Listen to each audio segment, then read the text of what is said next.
4 ans d'attente, la justice burkinabé se penche donc aujourd'hui sur l'assassinat de Thomas Sankara. C'était le 14 octobre 1987. Le leader de la révolution burkinabé ainsi que 12 de ses collaborateurs étaient abattus par un commando. Aujourd'hui, il s'agit de déterminer qui sont les responsables, qui a commis, soutenu l'acte aussi. On va retrouver sur place en direct du tribunal Khalid Houssi, notre correspondant. Bonjour. C'est un procès très attendu qui s'ouvre donc ce matin. Quel est le climat qui règne autour de ce tribunal où vous vous trouvez?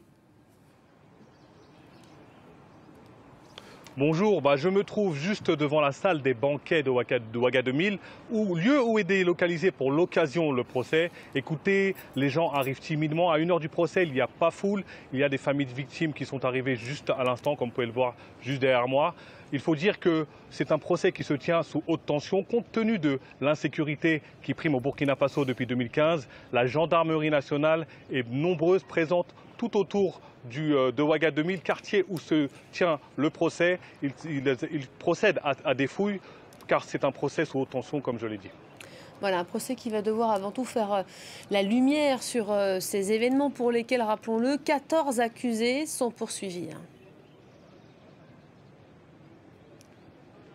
Oui, il y a 14 accusés, mais le principal accusé, c'est-à-dire l'ancien président Blaise Compaoré, ne sera pas présent, ni ses avocats, comme ils l'ont indiqué dans un courrier publié la semaine dernière, où ils évoquaient une parodie de procès, une juridiction d'exception. Rappelons que Blaise Compaoré a quitté le Burkina Faso suite aux événements à l'insurrection du 31 octobre 2014. Depuis, il est exilé en Côte d'Ivoire. Il a la nationalité ivoirienne et le président Blaise Compaoré à plusieurs chefs d'accusation comme la complicité d'assassinat, l'attentat à la sûreté de l'État et la complicité de recel de cadavres. Il y a aussi un grand présent, une des têtes d'affiche, comme on peut dire, du procès, qui sera Gilbert Diendéré. À 61 ans, c'était le chef de l'armée à l'époque en 1987.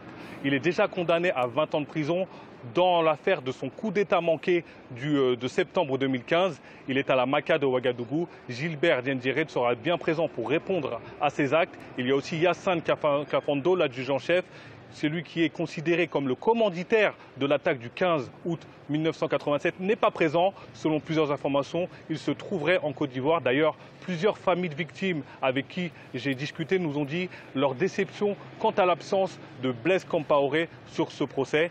Et comme vous pouvez le voir, c'est un procès qui est très attendu par les familles de victimes, par les Burkinabés.